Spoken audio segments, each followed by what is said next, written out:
Gente lá no Teams ainda, gente. Já estamos, obrigado.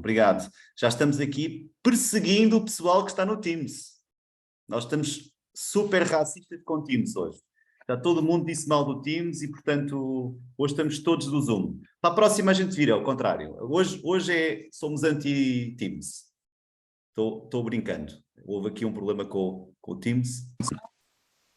Não estou a conseguir ver aqui no meu... Alguém esteja aqui connosco que não consiga ver? Só para nós vermos se temos problemas de Zoom também. Ou se continuamos só com problemas no Teams. Não, está tudo bem. Perfeito, Em Dora. termos de imagem e som, Fantástico. está tudo perfeito. Então, Dora, se chegamos bem ao Porto, chegamos bem ao mundo, ok? Fantástico. Olha, Pedro, estás pronto? Estou. Estás? Onde é que Deixa eu tu... onde é que eu estava a perguntar onde é que tu estavas? Tinhas-me desaparecido, agora já apareceste. E nós assim começamos, vou fazer daqui uma pequena introdução, para depois te passar a palavra, que já temos 10 minutos de atraso. Concordas? Avançamos? Concordo. É? Pode ser? Claro. Já temos muita gente aqui. Muito bem. Bom, então, bom dia Brasil, boa tarde Portugal, boa tarde África, bom dia, boa tarde, boa noite para toda a gente, para todo o mundo. De facto, esta lusofonia digital é assim. Hoje temos aqui o nosso primeiro evento, o nosso primeiro encontro do capítulo Liderança e Competências. Estou aqui a ouvir uns sons, estou aqui a tentar apanhar quem é... já não está, que era para desligar. Bom, como eu disse, temos aqui o nosso primeiro momento deste capítulo, deste grupo de trabalho, um momento que tinha sido prometido e foi anunciado. Temos connosco o Pedro Martins, que é basicamente o super curador da lusofonia digital. Ora bem, e o que é a lusofonia digital? 30 segundos é suficiente para dizer uma coisa super poderosa. A lusofonia digital é só o maior ecossistema do mundo digital, cuja proposta de valor, ou seja, é um propósito altamente inovador e tão necessário, que tem a ver com trazer propostas inovadoras e disruptivas para criar, de facto, um desenvolvimento da sociedade, da economia, da educação, no fundo, na lusofonia deste mundo digital. Eu pedia só, quem está com o som ligado, que o favor de desligar. Eu também já vou desligar o meu. Temos aqui um Ricardo Caldeira que se está a portar mal, mas que não faz mal, a gente vai já desligar, já desligou. Bom, já cá estamos novamente sem sons de ruído, sem ruídos. Bom, e de facto este primeiro momento não fazia sentido se não fosse de facto com o grande impulsionador da lusofonia digital, que é o Pedro Martins. O Pedro é um guru do mundo digital. É uma pessoa que trabalha desde o tempo em que ainda tinha cabelo, portanto há mais de 43 anos que ele é consultor internacional, professor de várias universidades. Aliás, ele ainda hoje é Dean da Euro-American Business School, pertence ao board do MIT Technology Review, e no fundo ele é o grande curador, o curador global da lusofonia digital, e já agora também é o curador do HR digital da APG, que desde o ano passado que vai trazer na agenda internacional estes temas da lusofonia. Bom, para além de que já foi uma curiosidade interessante, professor em 16 universidades diferentes dos 5 continentes. Portanto, o Pedro consegue reunir, de facto, aqui fazer o pleno, né, em tudo isto. Hoje a ideia, inserida nestes temas do capítulo da liderança, agora já consigo falar bem sem ruídos, do capítulo da liderança e competências, o Pedro vai nos lançar no fundo o pontapé de saída para a discussão em torno daquilo que pode vir a ser um novo modelo de competências para a era digital. Atenção que não vamos falar só, como vamos ver, apesar do Pedro ser um guru nestes temas do digital, ele não vai falar só de competências digitais, pura e duras, vai falar de competências para a era digital, e este, digamos, é um primeiro drive para este tema, que é, afinal, competências do mundo ou da era digital são muito mais do que competências digital. E, portanto, esta é uma grande discussão que certamente depois da apresentação do Pedro vamos ter de forma mais profícua. Portanto, acelerar o desenvolvimento da sociedade, economia e educação na lusofonia digital é o grande propósito deste novo ecossistema internacional que criámos e que, bem-vindo Pedro, foram criados pela mão do Pedro. Portanto, Pedro, fala-nos sobre os insights para um novo modelo de competências críticas na era digital, mas mais do que isso, fala-nos do que o digital pode ajudar o não digital e como é que o não digital entra como fundamental e crítico para a era digital. Portanto, temos aqui, de facto, portas e janelas bem traçadas para abrir e para fechar, esperemos mais para abrir, neste início de tarde extraordinário que temos aqui. Bem-vindo, Pedro. E agora vou-me calar, é contigo, ok? Muito obrigado, Pedro. Bom, em primeiro lugar, a única semelhança que eu tenho com o Guru é que o Guru também é careca e eu também. Bom, o tema que nos traz aqui, obviamente, é um tema aliciante. Vocês estão a ver os slides, não? Sim, Pedro, estamos Sim. ainda não na versão slide. Agora sim, perfeito. Agora perfeito. sim. Bom, ok. Quando eu ponho o slide não vejo ninguém. Então, o tema que eu trazia para hoje são os insights para a criação de um modelo de competências críticas da era digital, que é uma das propostas que nós temos no capítulo Liderança e Competências, é nós sermos capazes de construir um modelo das competências críticas para a era digital.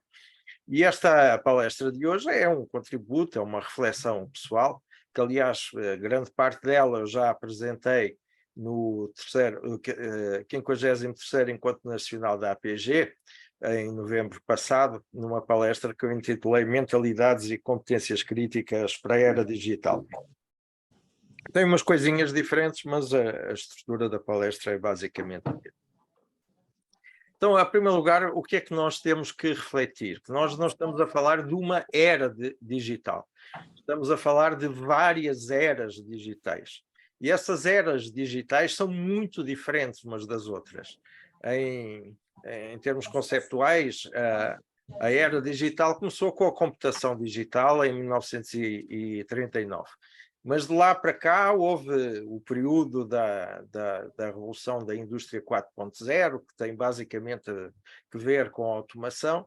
Depois vem, isto 2013, depois vem 2017 o conceito de sociedade 5.0, que foi trazido pelos japoneses, que era a aplicação das técnicas, da tecnologia da indústria 4.0, mas ao serviço das pessoas e da sociedade, nomeadamente das cidades inteligentes, da telemedicina, etc. E, mais recentemente, só para darmos assim grandes saltos, temos a grande revolução da inteligência artificial, sobretudo a inteligência artificial generativa, que vai alterar bastante a relação que existe entre as pessoas e a tecnologia, porque até então a tecnologia vinha para auxiliar as pessoas nas suas tarefas de maior esforço físico, com a robótica, ou de alguma rotina, como a burótica, e neste momento temos a tecnologia a substituir-nos em atividades criativas, em atividades intelectuais, e isso naturalmente que revolucionou completamente a relação entre as pessoas e a tecnologia. Mas a primeira questão que eu ponho é se vale a pena continuar a falar de competências no conceito original de competências, como sabem, foi criado pelo David McLean e depois mais tarde num livro, digamos assim, icónico do mundo das competências, a Competence at Work, pelo casal Spencer. Eu tive a felicidade de conhecer todos eles pessoalmente, enfim, como o Pedro Ramos disse, eu já sou muito antigo. Eu digo às minhas netas que sou da época que o mundo era a preto e branco, porque elas veem as fotografias antigas, são todas a preto e branco, então pensam que o mundo nessa época era a preto e branco. E, de facto, o David MacLean morreu em 1999 com uma depressão profunda, porque ele viu que o conceito dele, que foi verdadeiramente revolucionário na gestão de pessoas, eu diria que os dois grandes marcos da gestão de pessoas foi o Taylor, no Taylorismo, que exatamente acreditava que era através da rotina, da repetição das tarefas que nós melhorávamos o desempenho, e o David MacLean, e era, portanto, um conceito normativo que visava que todos exercessem as mesmas atividades da mesma forma, e o David MacLean que introduz um conceito de facto disruptivo, que foi o conceito das competências, que ele, aliás, nunca usou a palavra competência, ele usava a palavra determinantes do desempenho, que veio permitir identificar o que fazia a diferença entre os que tinham desempenho regular para os que tinham desempenho superior, e, portanto, as competências deixavam de ser, digamos, aquilo que a média das pessoas na organização tinha, mas para ser a ambição, aquilo que as pessoas deveriam ter para estar continuamente a aumentar o desempenho. E foi exatamente uma força-tarefa que eu, na altura, eu era principal do A-Group, que eu, o casal Spencer, o Kathleen Gowen, Steve Skulnover, etc., fomos a Pittsburgh, à Macbeth, ver o que é que a Macbeth tinha de bom, porque na altura foi quando a Hay comprou a Macbeth, e identificámos exatamente este conceito do David MacLean, dos determinantes do desempenho, que depois o casal Spencer aprofundou do ponto de vista académico e teórico e passou-lhe a chamar competence, que é diferente de skills, não é? Skills são as habilidades, são as competências técnicas, e as competências são competências relacionadas com atitudes e comportamentos. Só que este modelo, que foi absolutamente revolucionário, na minha opinião, está ultrapassado para as necessidades da era digital. Quando nós hoje definimos a questão das competências, e foi isso que levou à depressão profunda do David MacLean, porque ele viu um conceito absolutamente disruptivo e revolucionário na gestão de pessoas ser adulterado pelos nossos RHs, que, quando estou a falar RHs, é executivos e consultores, como é evidente, que transformaram esse conceito em alguma coisa de senso comum ou de banalidades. Então, ainda hoje, quando se faz a definição do modelo de competências, é na base do chuto, não é? Eu acho que esta competência, eu acho que é outra, não é? O David MacLean ensinou-nos que era através de Behavior Event Interview que nós íamos desenvolver os modelos de competências. Então, isso o que era? Ele criava 2 grupos para cada função na organização e identificar, por exemplo, para os grupos que tinham um desempenho regular, quais eram as competências características desse grupo, que eram as competências, os comportamentos, as atitudes mais praticadas nas situações de sucesso desse grupo. E depois pegava num outro grupo de alto desempenho e identificava exatamente que competências é que caracterizavam esse outro grupo. E era pela interseção das competências do grupo de alto desempenho para o grupo de desempenho mediano que ele ia identificar 2 tipos de competências. As competências core, as competências comuns aos 2 grupos, que são aquelas que eram a interseção dos 2 grupos, e as outras competências de alto desempenho, que eram as que eram específicas desse grupo de alto desempenho. Então, as tais competências core eram aquelas que eram básicas, que todas as pessoas que exerciam aquele cargo deveriam ter, e as outras que eram a bandeira, aquilo que as pessoas que exerciam o cargo deveriam ter para ter um desempenho diferenciado. Isto levou, por exemplo, a que a General Motors, no tempo de Jack Welch, tivessem, durante 10 anos, um crescimento de mais de 10% ao ano da produtividade da organização, apenas pela gestão das competências. Então, este sim é a forma científica de nós criarmos um modelo de competências através das Behavior Event Interview, não é esse chute que muitas vezes se faz aí nas organizações, que cada um começa a imaginar que competências é que fazem sentido sem nenhum fundamento científico nem nenhum nexo. Mas estamos a falar de um modelo de competências que é fundado na experiência, não é? Portanto, quando nós íamos identificar as tais competências características destes 2 grupos, era pela experiência que nós tínhamos e que visava exatamente esta discriminação positiva. Não era que todas as pessoas tivessem aquelas competências, era que aquelas competências fossem o atributo das pessoas de alto desempenho. Quando todas as pessoas adquiriam aquelas competências, era a altura de criar um novo modelo de competências para que houvesse, digamos assim, uma procura contínua de estarmos sempre a evoluir para alto desempenho. Mas quando nós estamos a falar de uma era digital, que é uma era totalmente disruptiva, e eu dei o exemplo da diferença da era da computação digital dos anos 40 do século passado, até à era mais recente da inteligência artificial generativa. Nós estamos, sobretudo, não a falar da experiência anterior, mas a falar do futuro, a falar daquilo que vai acontecer no futuro. Então, já não faz sentido nós criarmos um modelo de competências baseado na experiência, mas um modelo de competências que seja realmente habilitadora para esses cenários futuros próximos.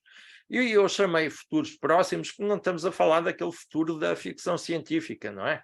Estamos a falar do futuro do mundo do trabalho que nós vamos ter nos próximos 5 anos, 7 anos, mais do que isso é muito difícil nós termos projeção.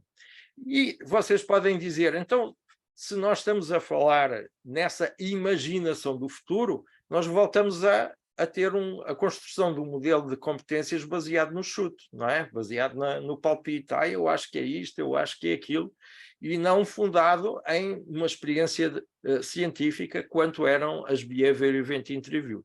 A grande diferença é que nós estamos realmente a construir esse futuro, não baseado no passado, de uma forma criativa e de uma forma disruptiva, mas de uma forma nexialista. Esta é a grande diferença. Que é exatamente como funciona a inteligência artificial generativa, só que aqui é a inteligência natural generativa. Ou seja, nós pegamos no conhecimento que nós temos e projetamos cenários futuros que são totalmente inovadores e totalmente disruptivos. E essa é, na minha visão, a nova forma de construir os modelos de competências críticas para a era digital, que é diametralmente diferente da anterior. Aliás, eu questiono mesmo se nós devemos continuar a usar a palavra competências ou se faz mais sentido com esta abordagem nós chamarmos mentalidades, não é? Porque é de facto isso, são mindsets que nós estamos aqui a criar, formas de pensar, e não propriamente comportamentos bem definidos, comportamentos e atitudes bem definidas. E essa é a primeira reflexão que eu vos proponho, é sobre a forma de criar modelos de competências na era digital. Temos aqui algumas sugestões de competências que, com esta reflexão nexialista e de uma inteligência generativa, eu propus que nós refletíssemos sobre ela. Uma primeira, talvez a principal, é do Agile Mindset.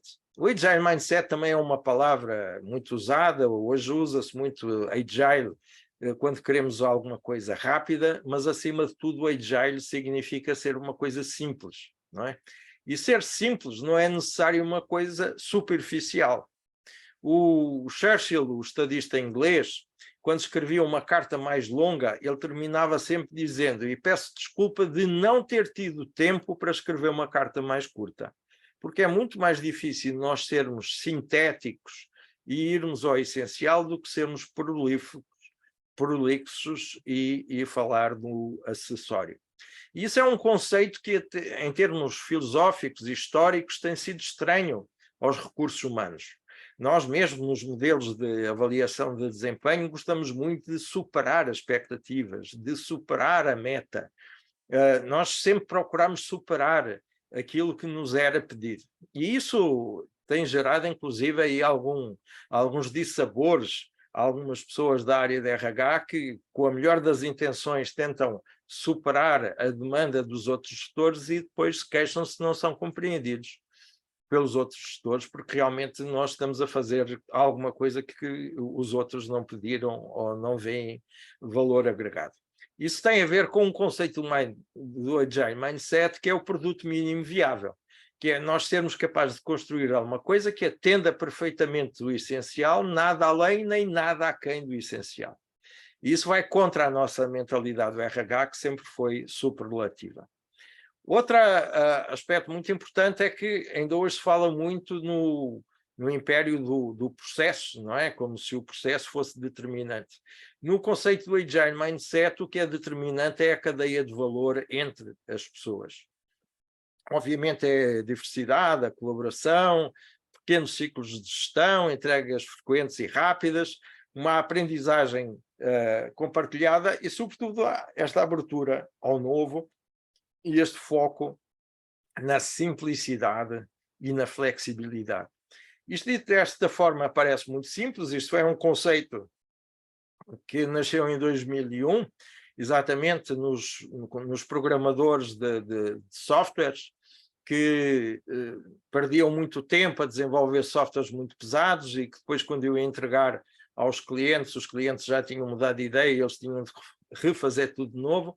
Então eles criaram um manifesto Agile, que era exatamente alguns princípios de trabalho e de trabalho conjunto com os clientes que permitiam avançar mais rápido e ter menos retrabalho.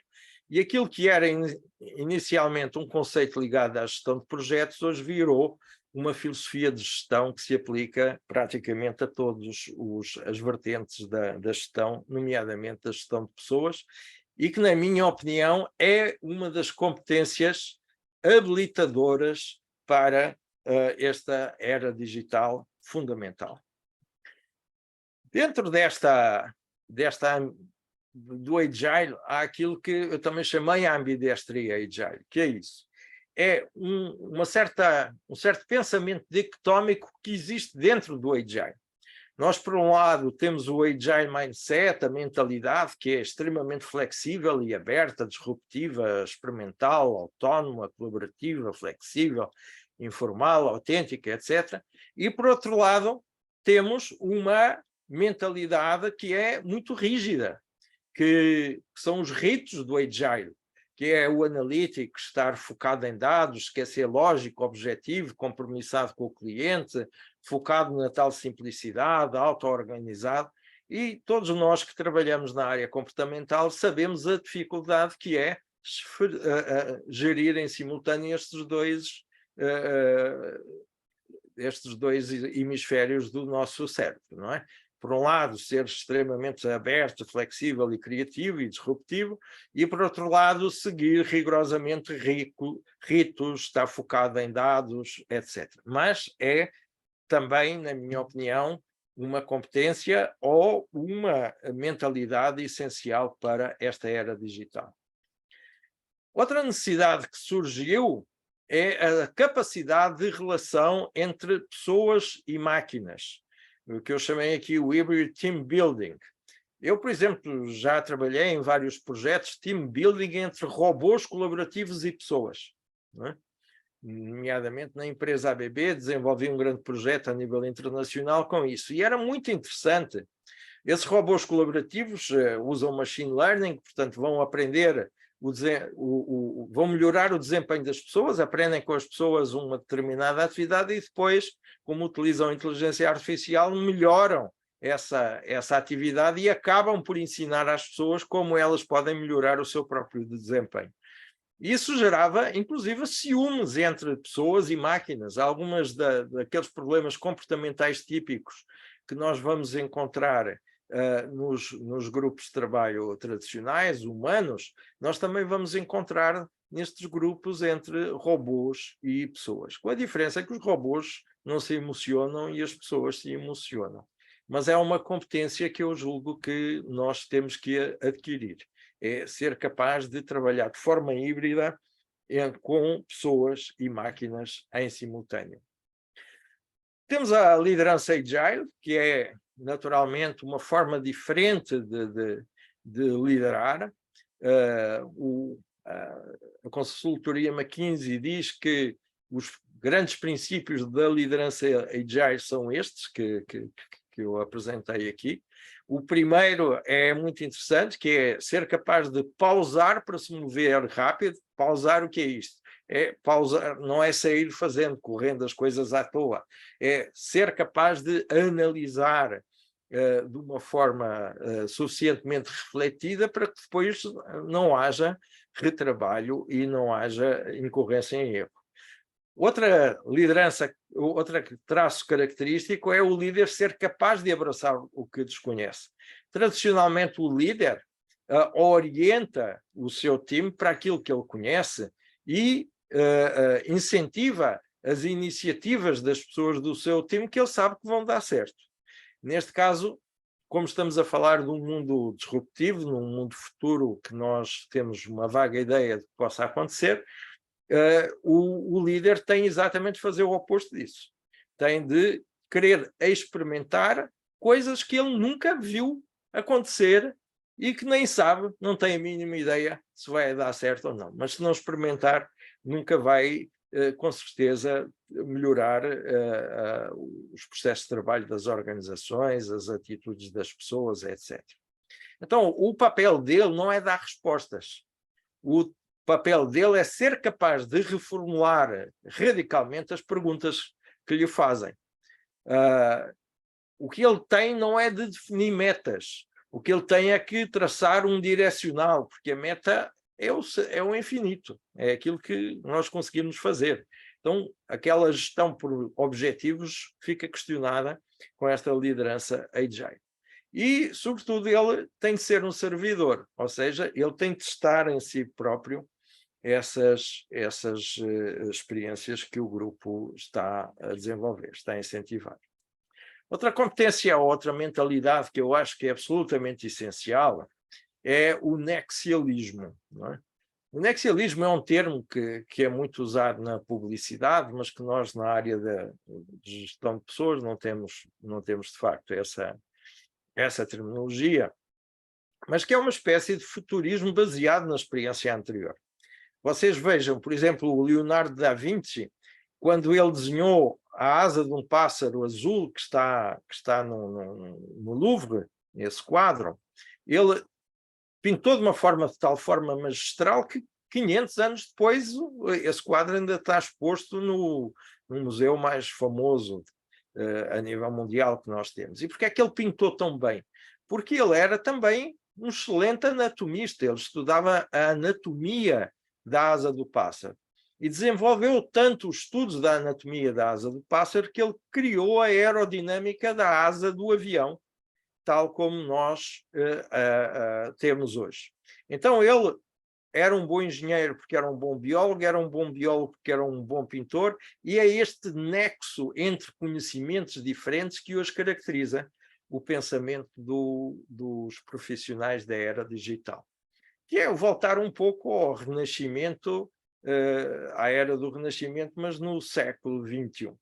Então, da mesma forma que o Leonardo da Vinci foi capaz de prever o futuro com 500 anos de antecipação, usando o nexo de conhecimentos diversos que eram usados de forma desligada, mas que ele passou a usar de forma integrada, que hoje os profissionais da era digital têm que desenvolver.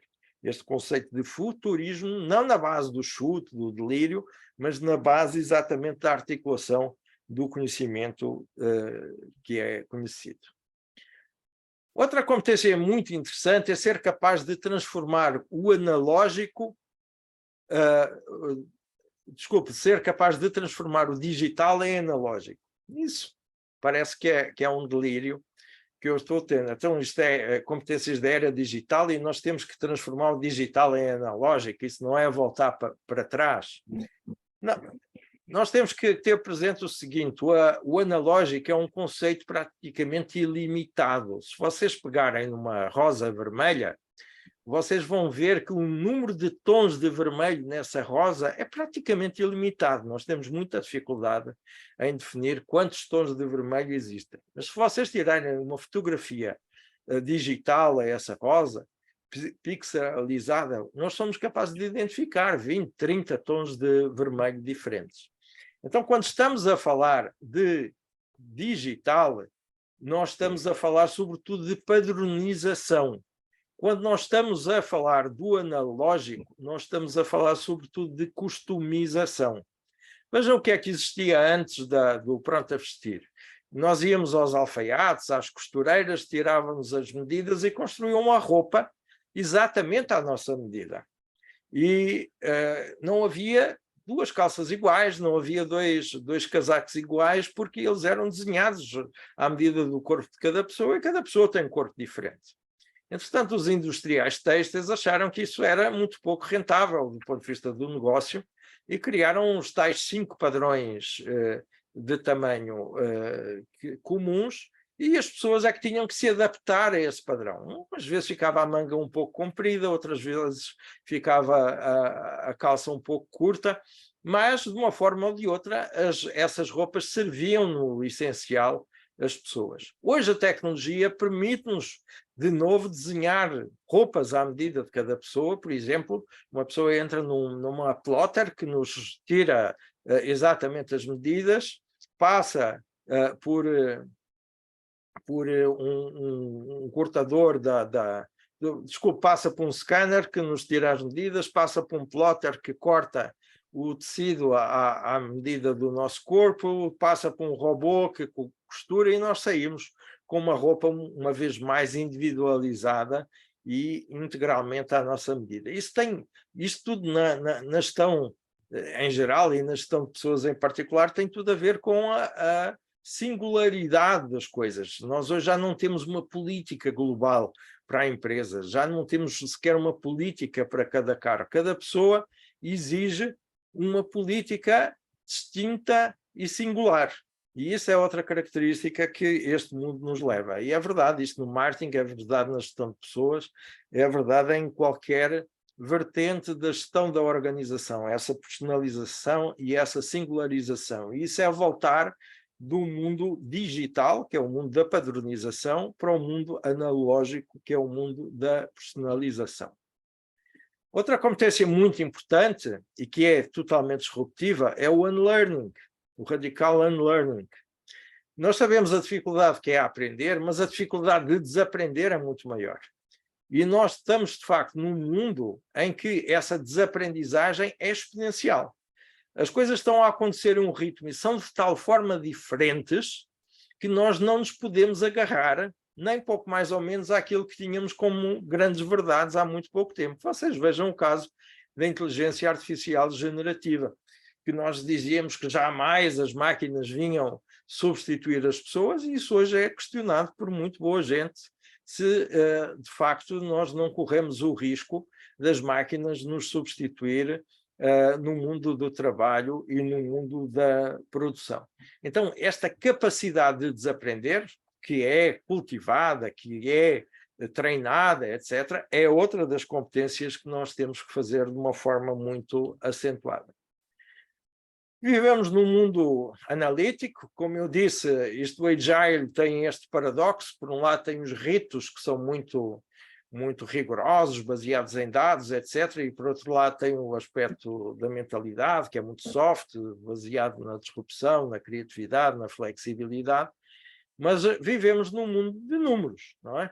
Então, o analítico nos permite fazer previsão de cenários baseados em dados sólidos, não só previsão de cenários baseados na frequência atual, porque hoje em dia a definição de estratégias já não tem a ver com a continuação de tendências, mas tem a ver com a identificação de novas necessidades, das necessidades do mercado, mas essas necessidades também podem e devem ser avaliadas por dados.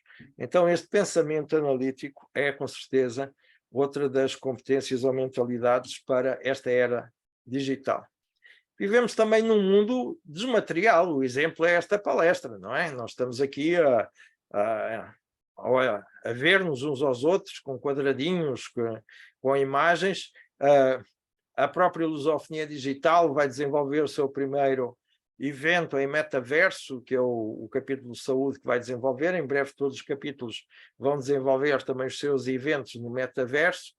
E esse mundo de desmaterialização e de virtualização exige da nossa parte a capacidade de trabalhar com a realidade aumentada, de ser capaz de desenvolver negócios no e-business, de continuar a aperfeiçoar o trabalho remoto, que hoje já virou uma constante na nossa vida, já não é novidade quando apareceu a pandemia do coronavírus, é qualquer coisa que já faz parte do nosso dia-a-dia, mas que exige, de facto, uma forma diferente de estar nas organizações, que é estar neste mundo desmaterial, digamos assim, e virtual. E temos, finalmente, a questão da maturidade digital. Essa maturidade digital não tem a ver com se usamos mais ou menos tecnologia. Tem a ver, sim, pela forma que nós usamos tecnologia. Porque há quem use tecnologia para informatizar, digamos assim, digitalizar os processos antigos, os negócios antigos, tudo que já fazia antes em tecnologia, passar a fazer com tecnologia. Só que maturidade digital tem a ver com a criação de novos negócios e com modelos de gestão só possíveis através da tecnologia. E esta forma de engajamento nesta conectividade virtual que nós temos. Ser capaz de criar novos processos com mais automação, com mais agilidade, com processos decisórios diferentes.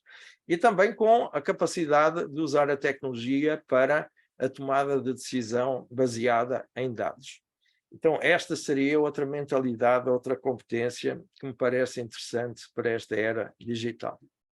E temos agora desafios que nós há bem pouco tempo nem falávamos sobre eles. Um dos grandes desafios é o que é que esta inteligência artificial generativa nos vai trazer de novo. Há, por exemplo, o Elon Musk, o MIT, etc., pede aos desenvolvedores da inteligência artificial generativa para refriarem o desenvolvimento com receio de nós estarmos aqui a criar um Jurassic Park dos computadores, em que os computadores vão dominar os homens, vão dominar a humanidade. Ainda hoje eu li um estudo da OCDE que se prevê a extinção de 25% dos empregos da OCDE nos próximos 2 anos pela utilização massiva da inteligência artificial generativa. Há pouco tempo também vi uma manifestação em Los Angeles de 11.500 argumentistas de filmes de Hollywood que protestavam porque os estúdios de Hollywood estavam a substituir os argumentistas de filmes exatamente pelo ChatGPT, não é? Que nós sabemos que tem essa capacidade de criar textos e argumentos. Enfim, vivemos num mundo que tanto pode ir para este Jurassic Park, que é um domínio das máquinas sobre as pessoas, como nos pode levar para o ponto oposto, que é para um ócio total em que toda a atividade produtiva seja desenvolvida por máquinas e as pessoas contemplem e ficam dedicadas à arte, ao prazer, ao turismo, enfim, a atividades realmente muito recreativas. O que vai ser ainda estamos no início, portanto, qualquer coisa que se diga é pura especulação, mas eu gosto sempre de esperar o melhor e me preparar para o pior. E isso, naturalmente, que nos leva a encarar esta questão da utilização massiva da inteligência artificial. Repito, que já não vem só substituir as pessoas nas atividades de esforço, mas sobretudo nas atividades de tomada de decisão, nas atividades relacionadas com a criatividade, etc., nos pode surpreender e ainda não sabemos as consequências que isso traz. E temos um futuro não muito longínquo, estamos a falar daqui a 7 anos, a era da supremacia quântica, não é? Quando os computadores quânticos substituírem os computadores digitais que nós temos. Então, para vocês terem uma ideia, um computador quântico é capaz de processar em 15 segundos aquilo que o computador digital mais potente demoraria 10.000 anos a processar. Portanto, só para vocês terem uma ideia da diferença que existe entre as capacidades tecnológicas do digital para o quântico. E relacionado com a supremacia quântica, nós temos o desenvolvimento de humanoides, de robôs.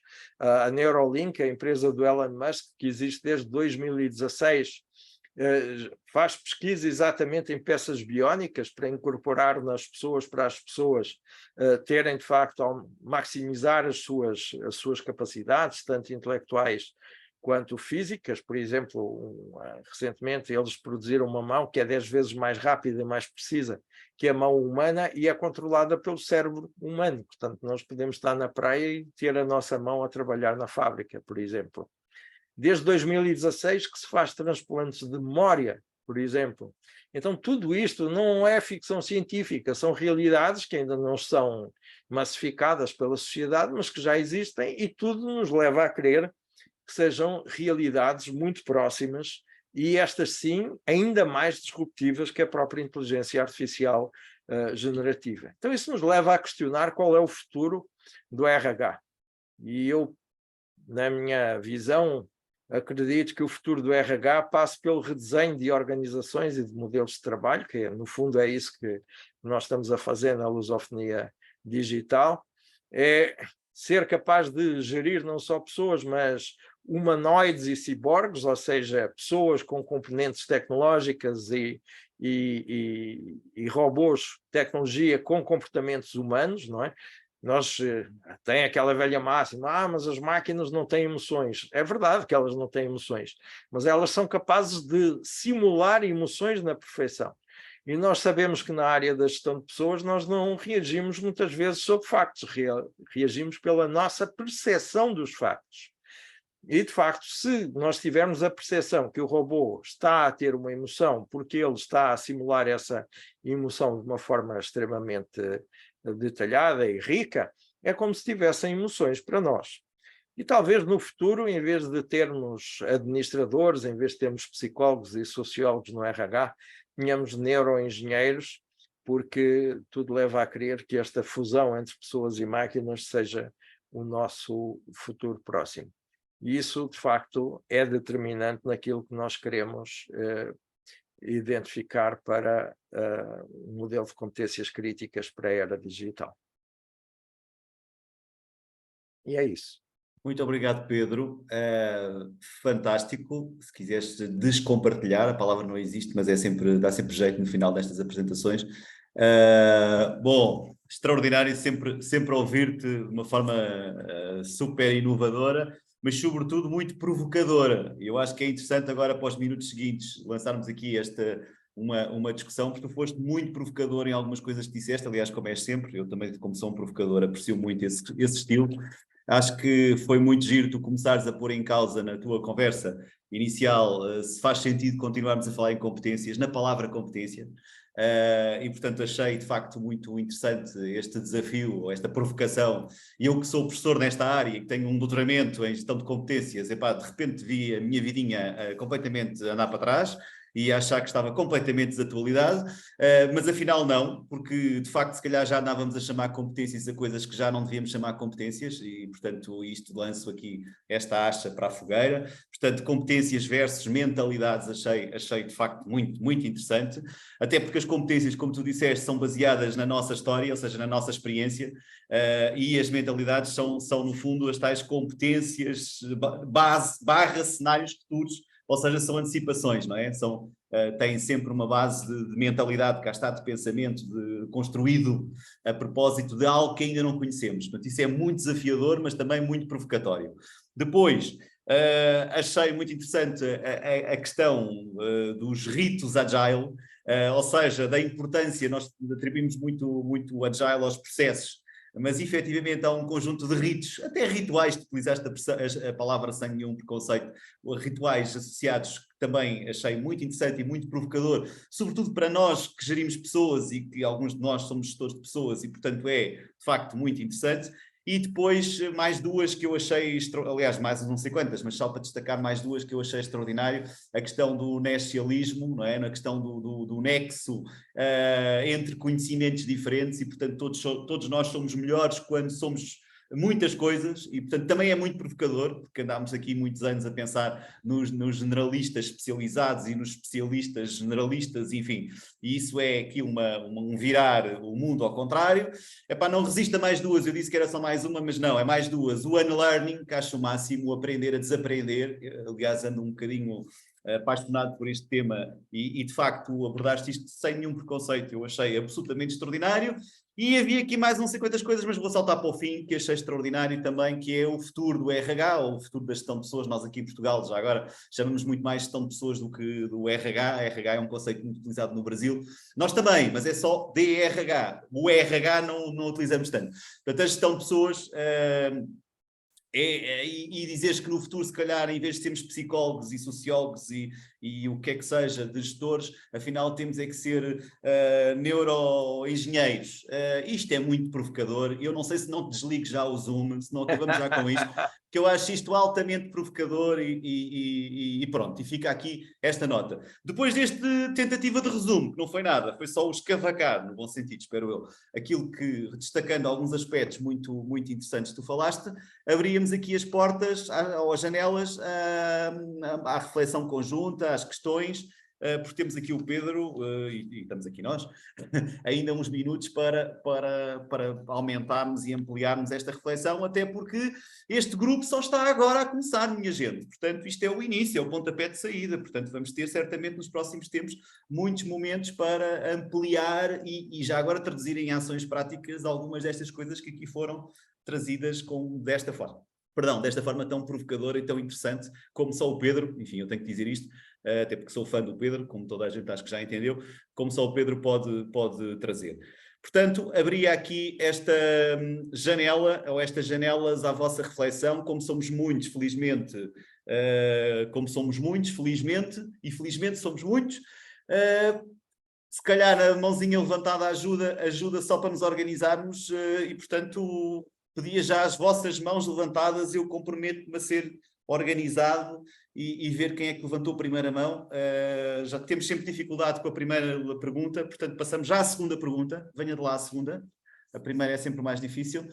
Portanto, Pedro, estás disponível para as respostas difíceis, certo? Porque as perguntas difíceis vêm aí.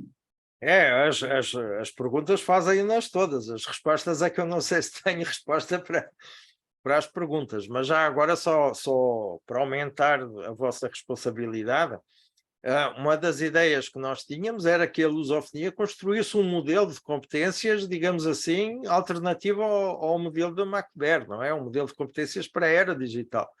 E, portanto, esta reflexão, que é a nossa primeira reflexão conjunta sobre esse tema, obviamente deve continuar além desta palestra e deve dar origem ao tal modelo de competências da Lusofonia digital. E é para isso que este grupo também existe. E temos T. Silva, que eu não sei muito bem o que é que o T quer dizer, mas Silva sei o que significa. Foi o primeiro ou a primeira a levantar a mão. Oi, bom dia. Consegue me ver? É uma T. Sim, senhora, conseguimos sim. Olá. É Teresa? É Bom, Tânia? bom dia, meu nome é Tânia, tá? Tânia, acertei. Sim, eu sou Tânia, eu sou diretora de recursos humanos para uma empresa de medical devices, tá? Sou conhecida, amiga do Pedro. Pedro, muito obrigada aí pelas suas palavras, pela apresentação, excelente, né? E além de, né, eu estou aqui em São Paulo, no Brasil, mas também sou portuguesa, então, então estamos aí, né? E o que eu gostaria de colocar para reflexão, né, é que, assim, isso é um caminho sem volta, sabemos. E, obviamente, há muitas coisas acontecendo, soluções, né, produtos, né, assim, que, porventura, a cada dia mais a gente vê disponível no mercado e, obviamente, a gente precisa mesmo que as coisas caminhem, né, que eu gosto muito dessa questão de ser progressiva, né? Agora, acho que há um desafio, assim, enorme, né, com relação ao que o pessoal está falando, né, de reskilling, né, as pessoas, ou seja, né, habilitar as pessoas, capacitar as pessoas, porque, obviamente, né, a forma de trabalho, a forma de fazer negócios, né, muitas coisas, né, a forma de como a gente vive, né, eu trabalho na saúde, então muita coisa tem acontecido, né, em relação a esse ramo também.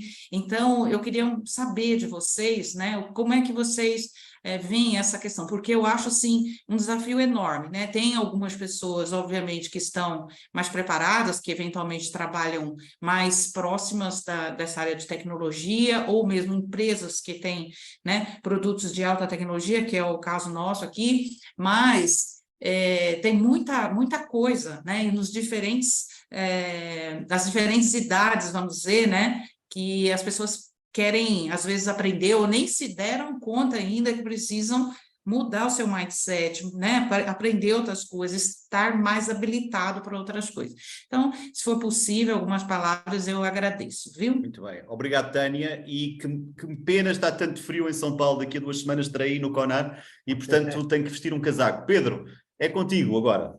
Bom, essa questão que a Tânia trouxe é muito importante.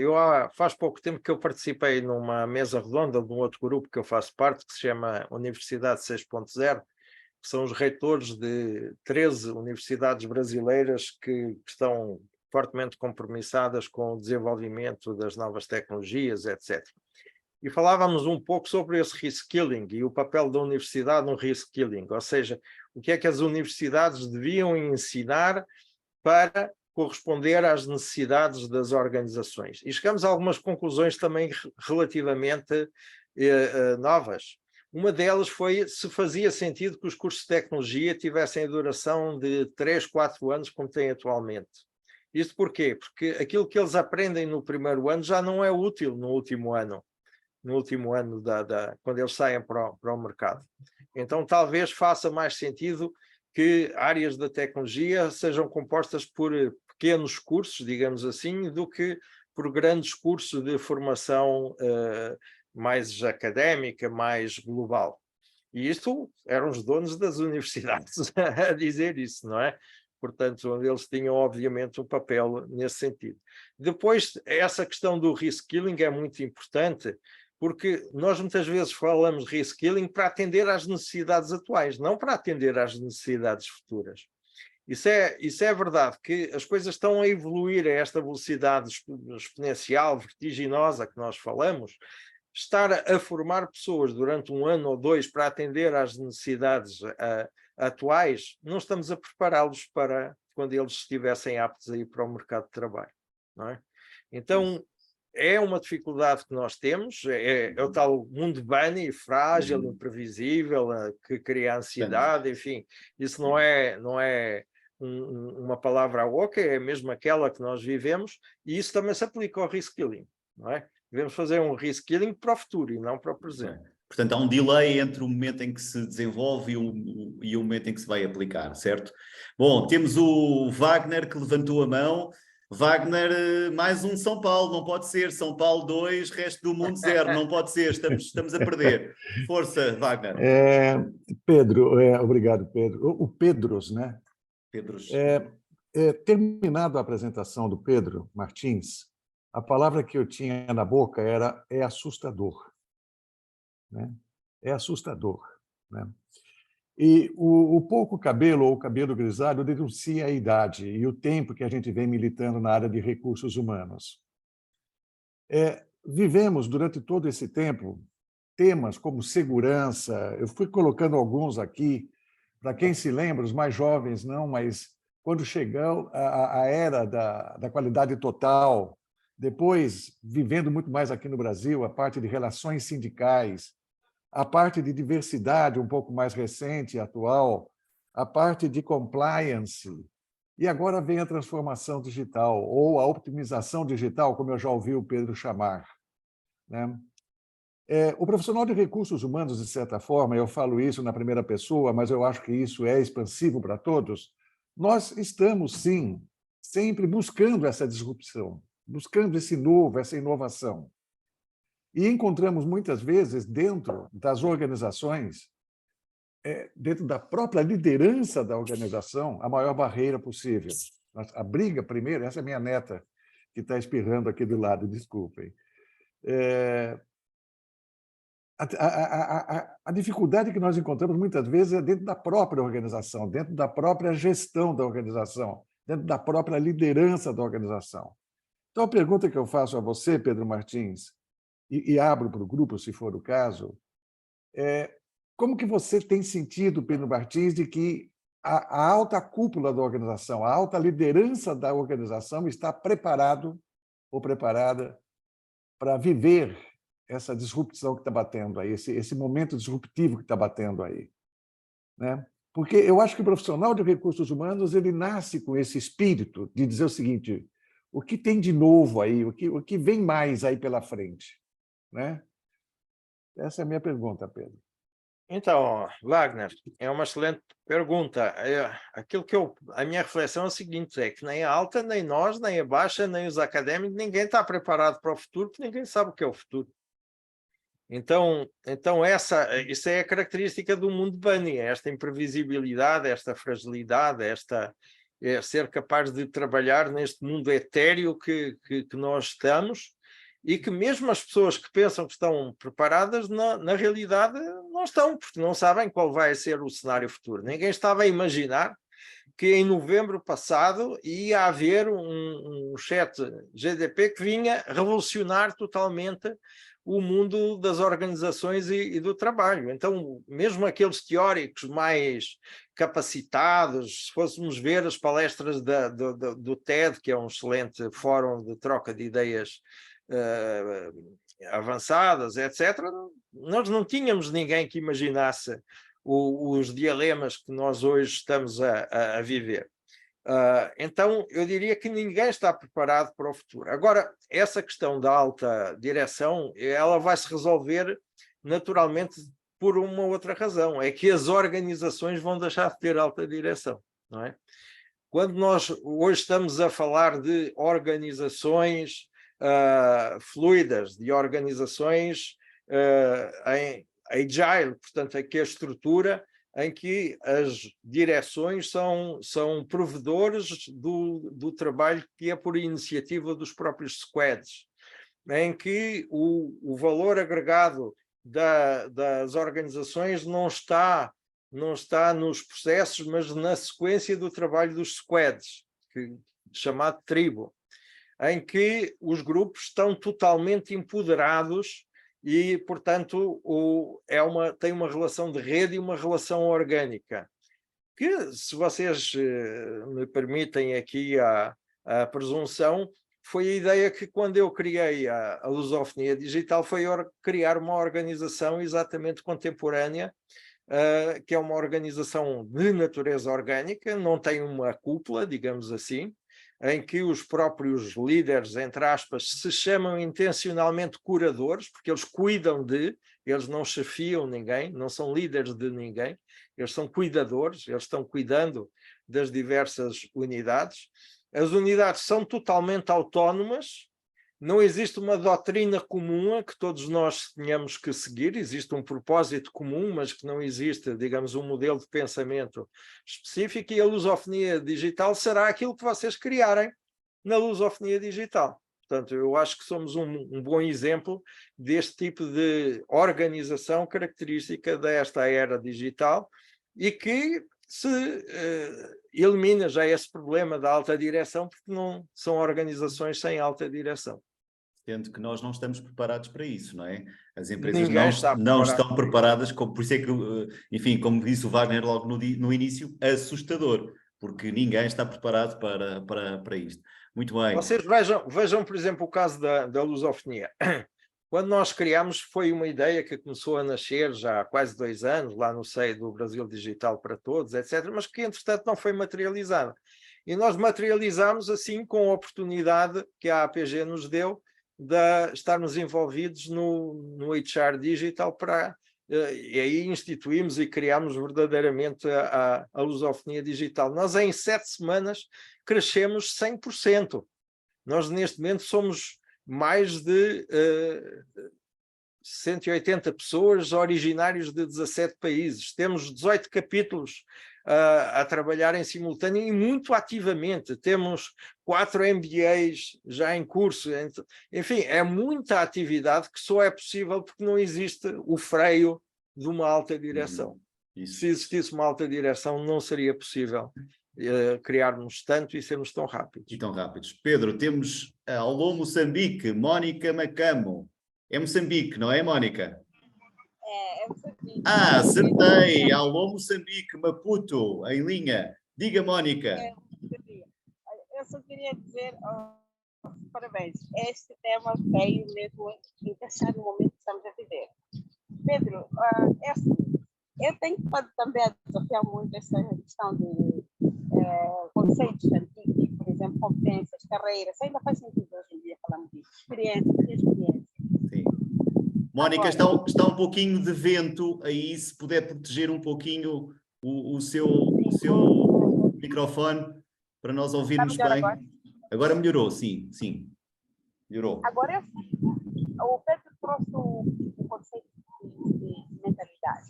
E estamos todos os dias a falar de mudança de mentalidade. E quando pergunto às pessoas em que momento que a gente muda tal mentalidade? E na mudança de mentalidade, em que compartimento vamos guardar o medo? Queria comentar um pouco a voz. A sua Umas lideranças, como o Wagner há pouco tempo esteve a falar das lideranças, e tem um desafio ali. Será que não é o medo? Estamos a ver o futuro a transformar-se rapidamente, mas o medo também está a abocanhar as emoções todas. Como colocamos o medo e a mudança da mentalidade? Ok, o medo, não é? Medo foi o que disse a pergunta. Como é que colocamos o medo? Ok, muito bem. Porque para mudarmos a mentalidade, é o medo que nós temos. Medo e mudança. Bom, eu acho que não vamos ter tempo para ter medo. Porque a mudança é tão rápida e tão disruptiva que vai com medo ou sem medo. É um salto em altura, não é? É um salto em altura, já foi. Quer dizer, repara, nós hoje estamos aqui a falar de temas que eu nem imaginava falar há um ano atrás. Quer dizer, hoje o Pedro, obviamente, são palavras simpáticas de um amigo, temos que lhe dar o desconto, mas o Pedro me apresenta como especialista de uma coisa que há um ano atrás nem sequer sabia que existia. Quer dizer, então estamos a falar vamos ser confrontados com cenários e com realidades inimagináveis e, consequentemente, para as quais não estávamos preparados e para as quais temos que dar resposta, não é? Daí aquele conceito do nexialismo ser tão importante como ser capaz de desenvolver soluções criativas, futuras, etc., que não sejam baseadas nas do passado. E outra questão que o Pedro falou, que é muito importante, é o desapego, não é? Nós falamos do unlearning como desaprendizagem, mas também temos de ter um desapego. O Pedro fez o doutoramento em competências, eu fiz o doutoramento em gestão de desempenho. De repente, não vale nada, quer dizer, gestão de desempenho no mundo agile não existe. São os squads que têm autorregulação do seu desempenho. Então, eu passei a maior parte da minha vida a estudar uma coisa, a intervir em 27 países nessa área, etc. E agora vou apresentar a minha experiência de quê? Daquilo que eu fiz nos últimos 6 meses sobre as competências da era digital. Mas é a realidade. Não temos que ter essa capacidade de desapego. Pedro, só uma questão. Falaste no medo e no desapego, mas a Mónica colocou aqui um tema também interessante, que é o da gestão da mudança. No fundo, ela falava o medo pela mudança, como é que é? Porque é assim, nós já andamos há não sei quantos anos a interiorizar que a única certeza que temos é que a mudança é permanente. Mas era conversa, quer dizer, era conversa verdadeira, mas tinha uma dimensão que não tem hoje, não é? Isto hoje ampliou muito, não é? Queres só 30 segundos só para explorar um bocadinho? Faz sentido falar de gestão da mudança, ou seja, é um bocadinho isto. Faz sentido ainda falarmos em mudança e gestão da mudança, ou isso já é algo que é do passado? Então, como é que é?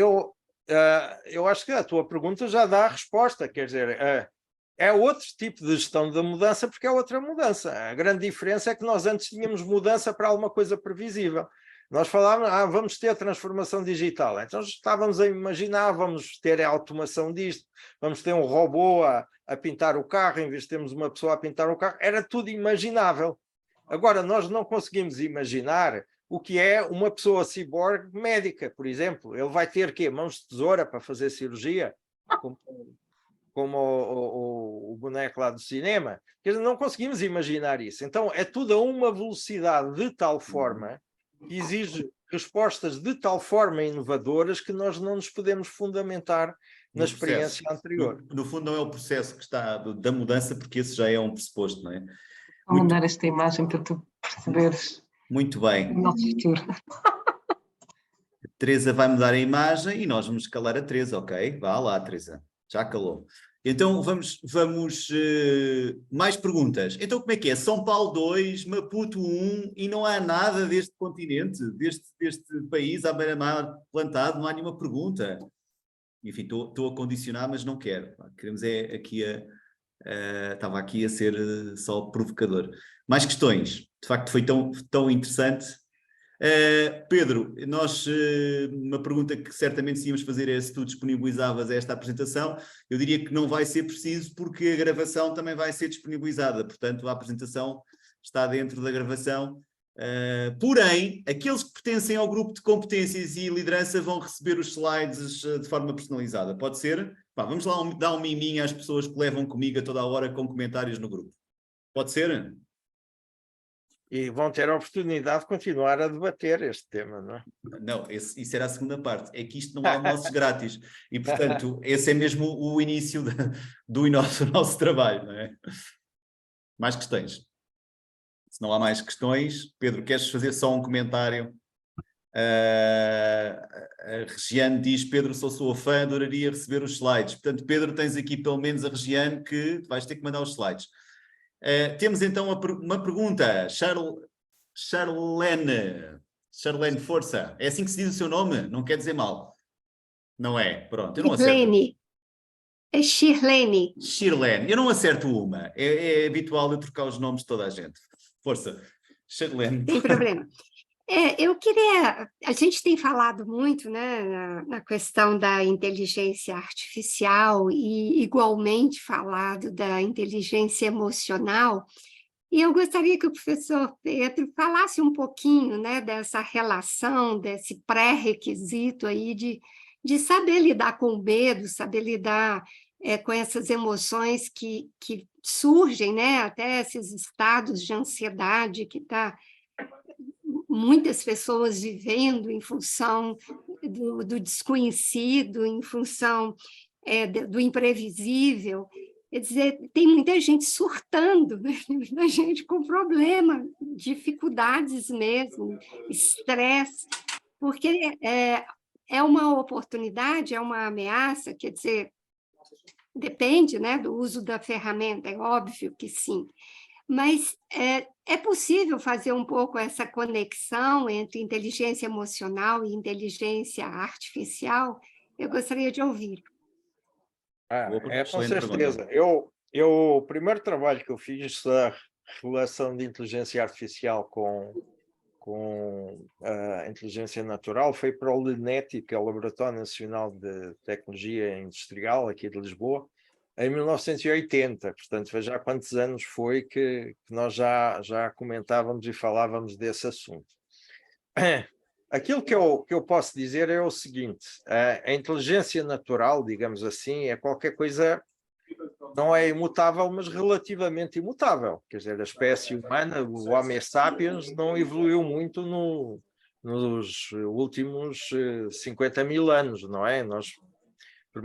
As funções do cérebro permanecem basicamente iguais. Enquanto que a inteligência artificial, busca a imitação da inteligência natural, e o ChatGPT, portanto, que é a inteligência artificial generativa, prevê chegar a dezembro deste ano com uma capacidade de relação neural dentro das próprias máquinas, portanto, ser capaz de trabalhar com... Aqui vou usar forçadamente a palavra neurónios, relacionado com inputs de tecnologia, iguais às da inteligência humana em dezembro deste ano. Ok? E prevê que em março do próximo ano, a inteligência artificial generativa supere largamente a capacidade intelectual humana. Ou seja, as máquinas vão capazes de chegar a conclusões que nós... por muito que estudamos, não vamos conseguir estudar independentemente do tempo que vamos ter. Então, inclusive, as máquinas passam a ser autoprogramáveis, portanto, desenvolvem programas que não foram feitos por humanos, mas por outras máquinas, e é esse universo, digamos assim, que o Elon Musk e o MIT diz que pode gerar o tal holocausto do Jurássico Parque dos computadores, que eram os computadores a controlar a espécie humana, etc. Agora, que nós estamos, claro, cada vez mais num desfazamento entre tecnologia e pessoas, estamos. A razão disso é, por exemplo, o burnout, que nós tanto falamos, não é? Que é uma inadaptação das pessoas aos ritmos de trabalho das organizações. E como as organizações estão a acelerar vertiginosamente o ritmo de trabalho, os processos de trabalho, a nossa adaptabilidade é exponencialmente cada vez menor também, não é? E isso é um grande desafio, isso vai nos levar provavelmente a outro mundo do trabalho. Esta ideia de trabalhar 8 horas por dia até aos 65 anos de idade talvez não faça sentido na era digital. Talvez faça sentido na era digital nós termos projetos que vamos trabalhar de forma intensiva durante um determinado período de tempo e depois vamos ter algum ócio, exatamente para manter algum equilíbrio intelectual. Então, se alguém, eu diria que até há pouco tempo, que todos nós um dia seríamos consultores. Quem não era consultor um dia ia de ser, mas não seja quando perdesse o emprego de executivo. Mas eu diria que no futuro somos todos consultores, porque todos trabalharemos por projetos e por períodos de trabalho curtos, que é a única forma de, fisicamente, intelectualmente, sobreviver a este universo com uma evolução tão rápida e tão exigente. Muito bem. Charlene, muito obrigado. Aí um abraço para Belo Horizonte, para BH, Minas Gerais. Terra maravilhosa, mas sempre a subir e a descer. Parece Lisboa, tem muitas colinas. Muito bem. Muita comida boa. Mas também muita colina boa, muita comida boa. E já agora não tem mar, mas tem bar. Portanto, é, né, a terra que se chama, enfim, com mais bares do Brasil. Agora temos a família Canito. Família Canito, onde é que você está? E quem é? Conte-nos. Olha, é que é Canito, mas eu como normalmente uso também aqui para coisas familiares, então acabou por ficar família Canito. Muito bem. Isso Olha, é bom primeiro... sinal, quer dizer que tem uma família. E somos mais ricos que temos família, portanto, fantástico. Sim, sim. Olha, eu sou de Angola, sou o curador da lusofonia digital de Angola, e queria dizer que também tem uma parte do Brasil, BH, Belo Horizonte, porque o meu pai estudou na UFMG, então eu tive aí 5 anos no Brasil. Belo Horizonte é a minha segunda cidade querida, né? Fantástico. Relativamente aqui ao tema, eu queria trazer a questão um pouco num contexto social, né? Porque, trazendo um pouco aqui a realidade de Angola, nós, neste momento, o nosso país vive numa situação, em termos de macroeconômicos, muito mal, muito desemprego, muitos problemas sociais, e esses problemas sociais muitas vezes nos sufocam de tal forma que não nos permitem olhar além e ver o que é que o mundo o que é que está acontecendo no mundo. E a questão do desemprego, eu sempre olho duas perspectivas. Nós temos aqui uma perspectiva do desemprego conjuntural e do desemprego estrutural. O que é que acontece? No estado em que está a nossa economia, o governo vem da ideia de que, olha, vamos atrair mais investimentos, vamos construir mais empresas, mais fábricas, mais empregos, mas não fala do tipo de empregos e nem fala dessa mudança, porque ele tem que vender o conceito de que mais empresas, mais emprego. Só que nós estamos a viver neste momento um momento de um desemprego estrutural, que é o desemprego provocado pelo avanço tecnológico. Quer dizer, mesmo que a nossa economia atinja altos níveis de crescimento, se não houver essa mudança estrutural, esse tal emprego prometido não vai acontecer porque houve um desemprego estrutural, né? Porque as empresas podem surgir, mas imagina, eu vou atrair uma fábrica da Alemanha. Eu estou a prometer que essa fábrica vai gerar não sei quantos empregos diretos, indiretos, e a fábrica da Alemanha vem com um monte de robôs e me diz que, olha, eu vou gerar 10 empregos. Né? E então, isso contrasta um pouco com aquilo que é a política que se vende, né? Principalmente nos discursos políticos. Então, eu queria ouvir do Pedro, olhando para esse contexto que eu disse, como é que nós temos, efetivamente, que aconselhar os nossos tomadores de decisões políticos, né? Logicamente que eles têm 5 anos e eles não vão vender essa ideia que o Pedro disse, olha, tudo vai mudar, há incerteza, porque eles têm que vender certeza para as pessoas acreditarem neles e votarem, né? Claro. Se venderem incerteza, não tem como, mas também eles não têm uma certeza para poder vender. Então, como é que nós podemos, de alguma forma, conciliar os tomadores de decisão, no caso da Angola, de que eles têm que sim promover empregos, contexto, mas que têm que pensar de como é que preparam as pessoas para essas novas tendências, uma vez que nós também temos o problema aqui da inclusão digital, temos o problema do analfabetismo, temos o problema do acesso às infraestruturas tecnológicas. Então, há uma série de problemas que nós temos, que muitas vezes eu, né, que tenho um projeto que falo muito sobre esses temas, sou visto como fora de contexto, né? Então, quer dizer, que eu devia discutir só coisas do nosso contexto, problemas restos. Se eu tiver a trazer inteligência artificial, é como, resolvam o problema básico e depois venham-me falar de inteligência artificial, né? Então, Pedro, queria só que desse aqui algumas pinceladas relativamente a essa questão. Bom, quando falamos de futuro, eu acho que o único investimento que é inquestionável é a educação, não é? Portanto, qualquer investimento que seja feito na educação, na parte formativa, terá sempre um retorno. Isso aí não temos dúvida absolutamente nenhuma. Quando olhamos para a questão do emprego a nível internacional, mesmo dos países economicamente mais desenvolvidos, aquilo que nós vemos como tendência de todos os países, quer sejam mais desenvolvidos ou menos desenvolvidos, é o aumento cada vez maior do desemprego nas indústrias, digamos assim, que não são de tecnologia, que não têm tecnologia de ponta, e uma escassez de mão de obra qualificada exatamente nas empresas da nova economia. Então, eu diria que se Angola quer aumentar o emprego, tem que desenvolver esforços em duas vertentes. Numa da educação, capacitação das pessoas, e outra no desenvolvimento, no apoio à industrialização de ponta, digamos assim, aos negócios com uma forte componente tecnológica. É a única garantia que nós temos de estar numa determinada tendência de mercado. Porque estar a desenvolver os empregos tradicionais, isso é a coisa mais efêmera que existe. Nós vemos em qualquer parte do mundo, da China, a Alemanha, passando pelo Brasil, em qualquer outro lugar, que indústrias tradicionais aumenta desemprego, indústrias da nova economia aumenta o emprego. Agora, outra questão que é muito importante nós retermos, que este ideal do pleno emprego também é uma coisa que já era, não é? Que já não vale a pena nós termos esse ideal. Vocês vejam, por exemplo, a Noruega já paga salários a quem decide não trabalhar, não é quem está desempregado.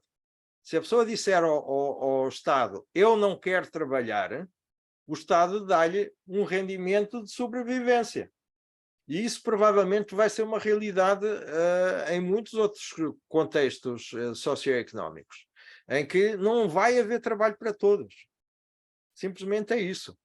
E o Estado social, numa perspectiva, digamos aqui, mais social-democrata, no termos políticos, vai ter que garantir a sobrevivência dessas pessoas, a não ser que os extermine, não é? Mas essas pessoas vão passar a ter um rendimento para quem não quer trabalhar, não é para quem não pode trabalhar.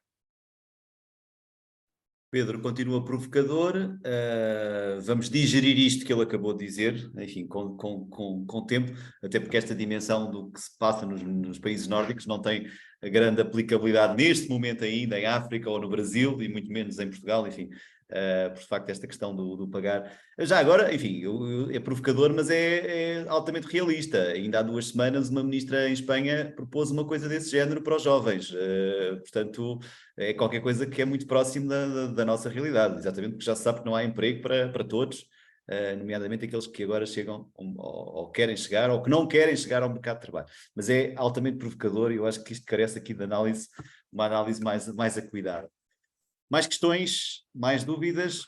Que discussão interessantíssima. Já viram a quantidade de ramos diferentes? Estou a brincar com o meu nome, não é? De ramos diferentes que nós criámos aqui em torno desta apresentação excelente do Pedro, e isto é apenas a base zero do nosso trabalho, não é? Portanto, o trabalho é, de facto, esta missão de construir um modelo de competências, ou um modelo de mentalidades, ou seja lá que modelo que a gente vai construir, mas qualquer coisa que seja um fato... Já agora, Pedro, na tua comunicação houve aqui uma que eu não resisto.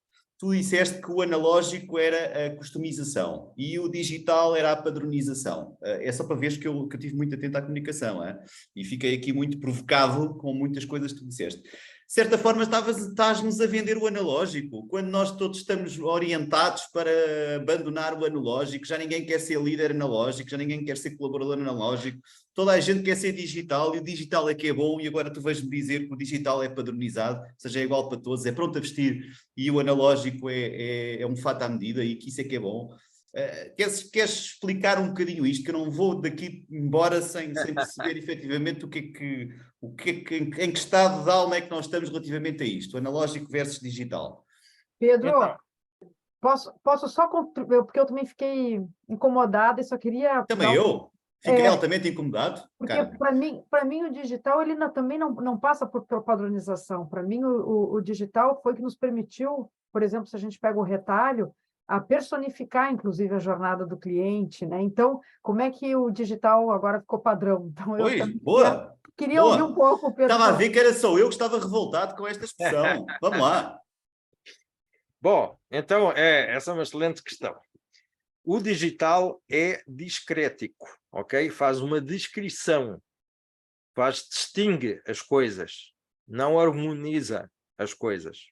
Eu dei o exemplo de uma fotografia digital. Uma fotografia digital é composta por pontos, não por manchas contínuas degradê. Nesse sentido, do ponto de vista tecnológico, o digital é, de facto, padronizador. Do ponto de vista tecnológico, o digital é padronizador. Do ponto de vista tecnológico, o analógico não é discrético, não distingue, trabalha por nuances, por degradês, por manchas. E, nesse sentido, permite um universo de soluções praticamente infinito. Enquanto que o digital, que é composto por pontos, tem um universo de soluções, que podem ser muito numerosas, mas são finitas, que têm a ver com a conjugação desse número de pixels.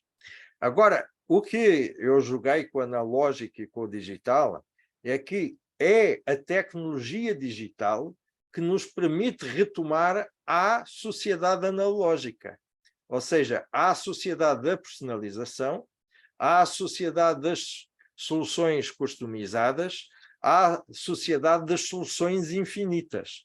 Mas então é uma tecnologia digital que nos permite ter soluções sociais analógicas. Essa é que é a articulação entre o digital, nos permite voltar à sociedade analógica, que é uma sociedade de personalização e de soluções infinitas.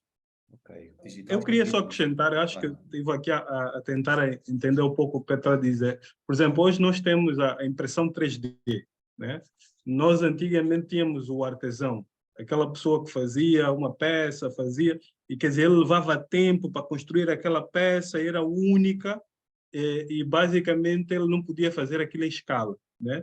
Então, hoje em dia... Fazia duas iguais, não é? Cada uma era diferente. Hoje em dia, por exemplo, eu com uma impressora 3D em casa, eu com um software, né, de design, eu consigo modelar uma peça única e eu imprimir como se eu fosse um artesão, né? Então, eu já não preciso, por exemplo, se eu tiver que comprar um brinquedo para o meu filho, eu não preciso ir quer dizer, uma loja onde depois vou encontrar um monte de gente com o mesmo brinquedo. Posso imprimir um brinquedo, pôr o nome do meu filho, sem produzir e sem larga escala, né? Então, acho que isto que o Pedro está a dizer, que esse digital nos permitiu voltar àquilo que era o nosso analógico, mas com uma escala, né, que o artesão não tinha, né, para fazer para todo mundo de forma personalizada com a escala, por exemplo, como a impressão 3D nos permite, né?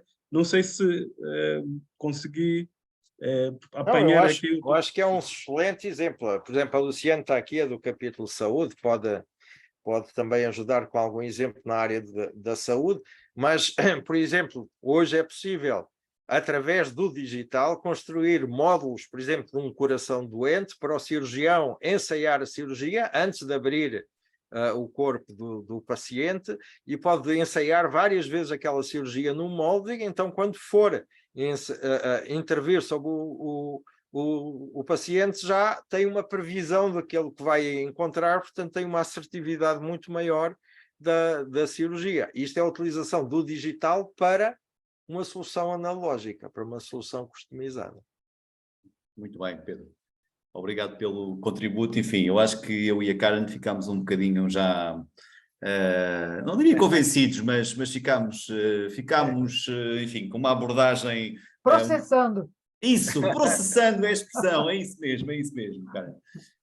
Mais questões, porque é de facto, as mudanças são de tal ordem e a dimensão da coisa é tão grande que de facto é bem difícil de integrar tudo de uma vez só. Mais questões, dúvidas, reflexões, comentários? Se não, damos por terminada aqui a nossa sessão, que já vai longa. Antes de mais, um pedido de desculpas a quem chegou depois, por culpa nossa, da organização, porque o outro link, só para explicar, o outro link do Teams não estava a funcionar ali no computador do Pedro. Ainda temos uma questão, vamos lhe chamar a questão final, Jorge Cipriano.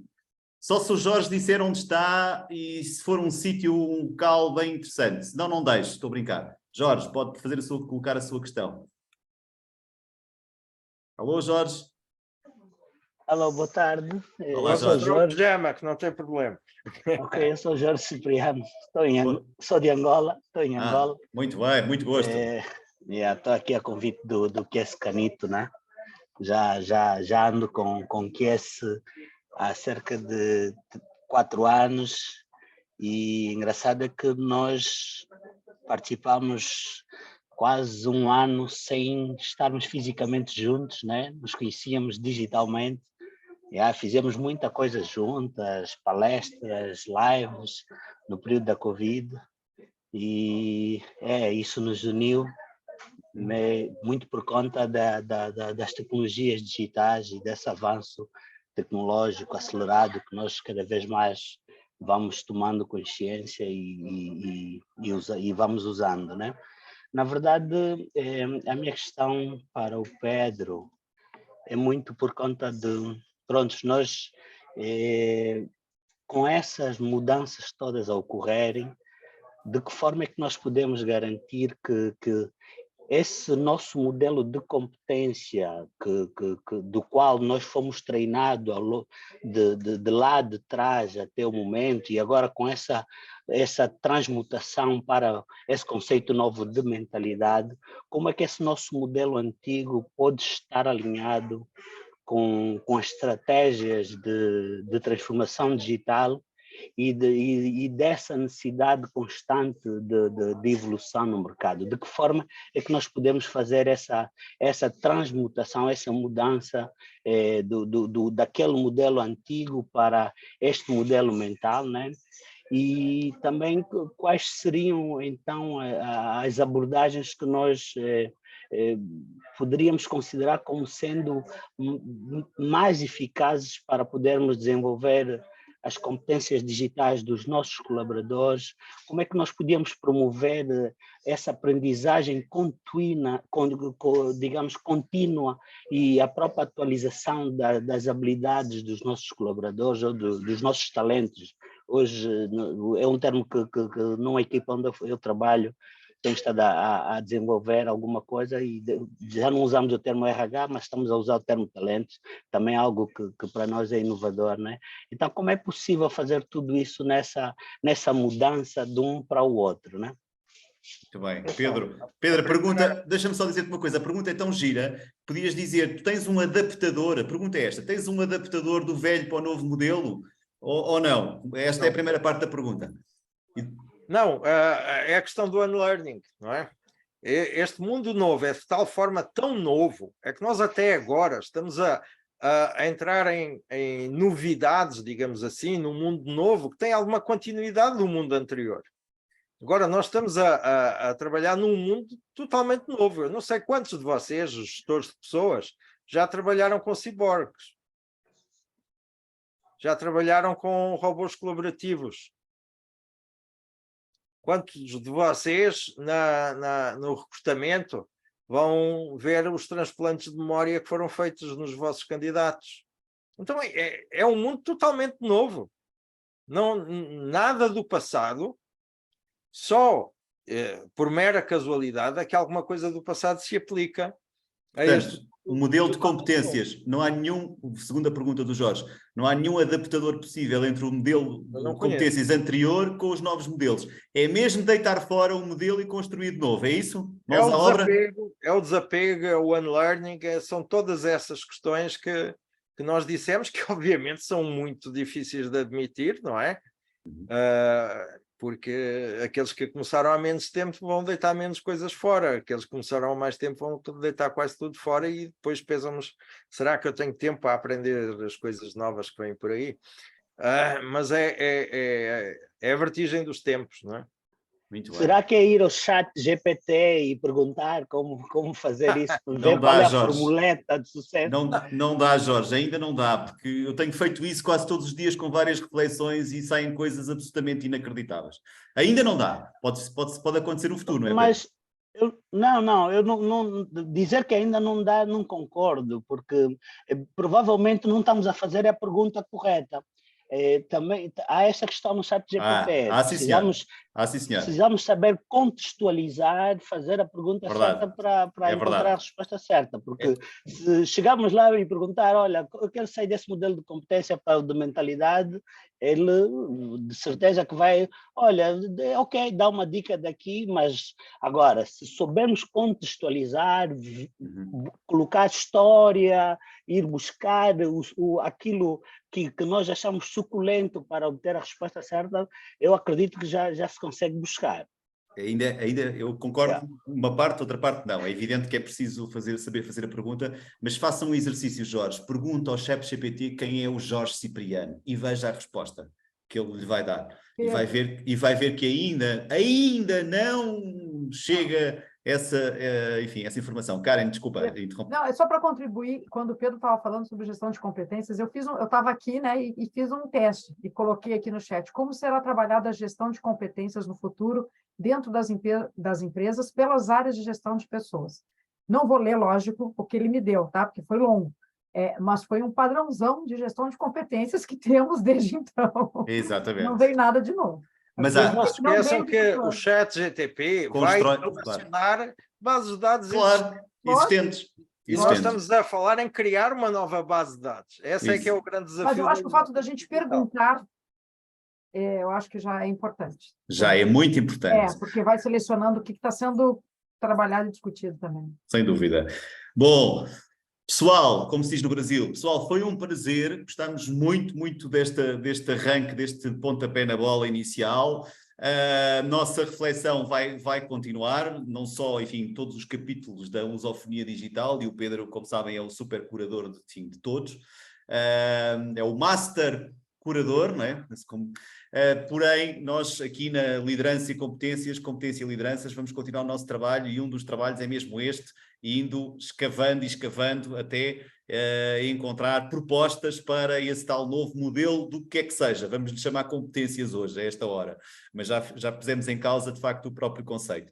Antes de mais, adorámos o gato da Luciane e adorámos estar todos juntos, e portanto também parabéns ao gato que esteve aí pacientemente a mostrar-se muito bem. Isto é só para toda a gente ver que nós estamos muito atentos a todos, não é? Portanto, os próximos que não mostraram a cara e as imagens e que têm gatos lindos, não se esqueçam de mostrar e de aparecer. Nós vamos ter 2 eventos que já estão programados. Um deles, ainda só podemos dizer a semana, porque ainda não está completamente fechada, vai ser na semana de 25 de setembro, na Universidade Europeia, aqui em Lisboa. A Isabel Moço, que está connosco, vai receber-nos. O dia não está completamente fechado. Porquê? Porque vai coincidir com o arranque do ano letivo e, portanto, é um evento de grande, mega importância e por isso vai haver, será obviamente um evento híbrido, não é? Portanto, local, portanto, presencial e também transmitido e interagido à distância, como estamos a fazer agora. E o segundo evento, segundo pela ordem cronológica, e está aqui a Dora connosco, a Dora do ISCAP do Porto, que nos vai receber também num evento híbrido, que vai ser no dia 9 de outubro, das 16 às 18, e portanto estão todos desde já convidados a ir até ao Porto, que é uma cidade linda, quem não conhece, no dia 9 de outubro, e quem não puder e quiser, traga os gatos e esteja connosco, os gatos, os cães, enfim, todos os outros bichos, porque de facto nós somos seres integrados e integrantes, integradores, e portanto fantástico estarmos aqui juntos, e este digital veio trazer esta possibilidade incrível também de estarmos todos juntos desta forma, senão não podíamos estar assim. Pedro, muito obrigado uma vez mais pela tua generosidade. Eu acho que generosidade é uma competência do presente, mas eu acho que se vai ampliar no futuro. Muito obrigado. Aliás, a Abadia Vieira sabe como eu sou fã da competência generosidade.